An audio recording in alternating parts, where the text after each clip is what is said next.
What you are about to hear was never supposed to leak, but it did. And once you know it, you cannot unknow it. Hello, friends. My name is James, and you are watching Royal Daily Report, your number one source for the most exclusive, most shocking, and most talked about royal stories on the internet. If you are new here, hit that subscribe button right now because you do not want to miss what we have coming. And if you have been here from the beginning, you already know. We never stop. We never hold back. And tonight is no different. Let us get into it. There is a tradition in British comedy that has existed for centuries. No one is safe. Not the Prime Minister. Not the royal family. Not the most powerful people on earth. British comedians have always believed that the most important thing a joke can do is make everyone in the room uncomfortable, including the people the room was built to celebrate. And right now, in 2026, the single most popular target for British comedy is not a politician. It is not a film star. It is Meghan Markle. And the man at the center of that conversation is Jimmy Carr. Tonight, we are telling you the full story of why Britain's most controversial comedian has made Meghan a regular feature of his material, what he actually said, what Ricky Gervais said at the Golden Globes that made every Hollywood executive in the room want to disappear, and what it means when the most powerful voices in British comedy decide that someone has become the nation's biggest punchline. This is not a story about cruelty. It is a story about power, perception, and what it means when the whole of Britain stops taking someone seriously. This is Royal Daily Report. And tonight, the comedians have the floor. Let us start with Jimmy Carr. Because to understand why he targets Meghan, you have to understand who Jimmy Carr actually is. James Anthony Patrick Carr was born in 1972 in Isleworth, London. He began his stand-up career in 1997 and has spent the past 25 years building one of the most distinctive comedic voices in British entertainment. He is known for rapid-fire deadpan delivery, dark one-liners, and an absolute refusal to make any topic off-limits. His most recent tour, Laughs Funny, launched in April 2024 and became the first of his tours to play full arena venues across the UK and Ireland. He sold out the O2 in London. He packed out Utilita Arena Sheffield. He filled the M&S Bank Arena in Liverpool. For a comedian who built his reputation on being too dark, too sharp, and too unapologetic for mainstream audiences, filling arenas is the ultimate proof that Britain not only tolerates his brand of comedy, it loves it. And the material his audiences respond to most loudly, according to insiders and fans who have attended his shows, includes the royals, and in particular, the Sussexes. If you want to understand exactly what makes Jimmy Carr's royal comedy so devastating, subscribe to Royal Daily Report right now. Because what comes next is where the Royal story begins. Here is what makes Jimmy Carr particularly dangerous for anyone in his sights.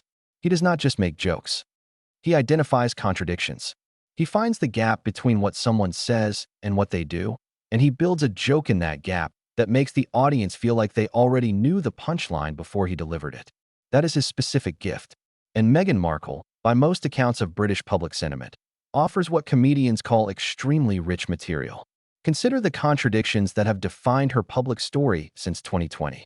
She left the royal family saying she wanted privacy, then launched a Netflix documentary, a memoir written by her husband, a Spotify podcast, and a lifestyle brand, all built on stories from inside the royal family she left for privacy.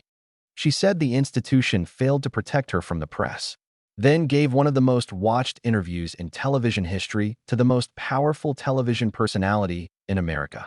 She built a brand called American Riviera Orchard, which had to be renamed as ever because the trademark failed. She positioned herself as a voice for authentic living and then reportedly filmed her lifestyle content in a kitchen that was not her own. These are not cruel inventions.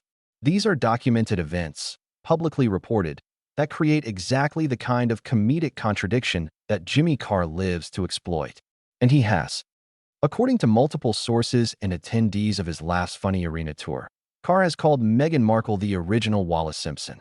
That comparison, for anyone unfamiliar with royal history, is precise and devastating in equal measure.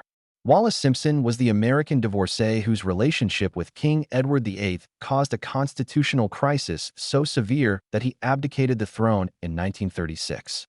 The parallels being drawn are obvious. An American woman, a prince, a decision that shook the monarchy. The difference, Carr would argue, is that the crisis Simpson caused was singular and historical, while the crisis Meghan represents has been an ongoing multi-year production with multiple seasons. Like this video right now if you have been following British comedy's response to the Sussex story. And subscribe to Royal Daily Report, because what comes next is about the night Ricky Gervais made the most powerful people in Hollywood squirm about someone who was not even in the room. Now let us talk about the Golden Globes. January 5th, 2020. A moment in comedy history that has only grown in significance since it happened. Ricky Gervais, hosting the ceremony for the fifth and final time, walked out in front of the assembled elite of Hollywood and did what Ricky Gervais always does. He told the truth in joke form. His monologue targeted hypocrites, celebrities who lecture the public about politics and values from a position of extraordinary privilege. He told the room, and these are his exact documented words, quote, "If you do win an award tonight, don't use it as a platform to make a political speech. You're in no position to lecture the public about anything. You know nothing about the real world. Most of you spent less time in school than Greta Thunberg. If you win, come up, accept your little award, thank your agent and your God, and shut up."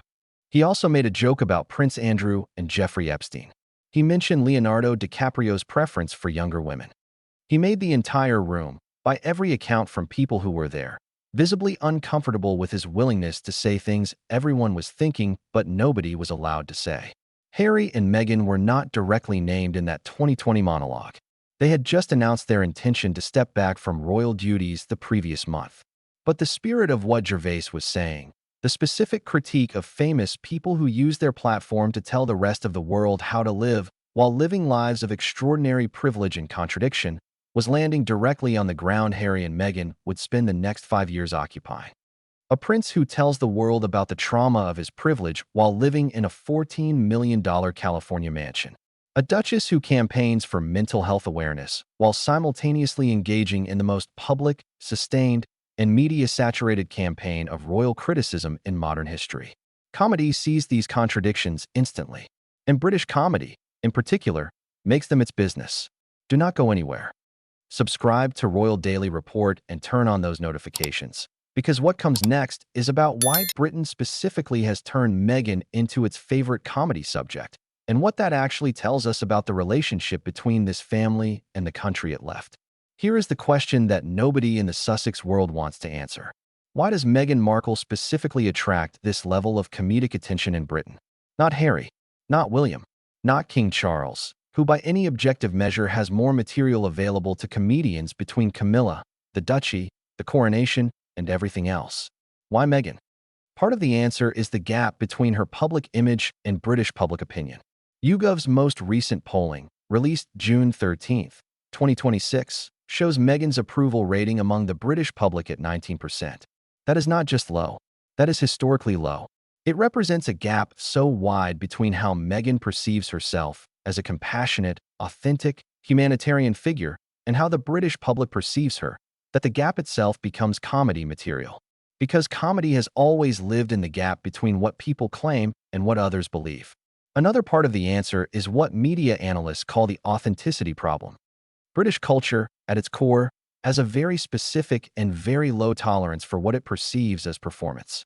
For public figures who appear to be playing a role rather than simply being themselves. And the British public's verdict on Meghan, rightly or wrongly, has consistently been that her public persona feels constructed rather than genuine. That everything, from the wellness language to the Netflix shows to the lifestyle brand to the humanitarian speeches, feels curated in a way that British audiences, who tend to value understatement and self-deprecation over aspiration and presentation, find difficult to accept without irony. Jimmy Carr is not attacking Meghan out of personal grievance. He is, in his own way, holding up a mirror to Britain's own feelings about her and finding the joke that was already there. Let us talk about something that happened very recently that connects this comedy story directly to the present moment. In October 2025, Meghan attended the most powerful women's summit and wore a tailored white blouse with a pencil skirt, a classic professional look. Within hours, social media was full of side-by-side comparisons with Victoria Beckham, claiming Meghan had copied the exact silhouette. And the comedic response was instant. Not from professional comedians specifically, but from the general public, from Twitter and TikTok and Instagram, which have become the arena where British dark humor about Meghan lives now.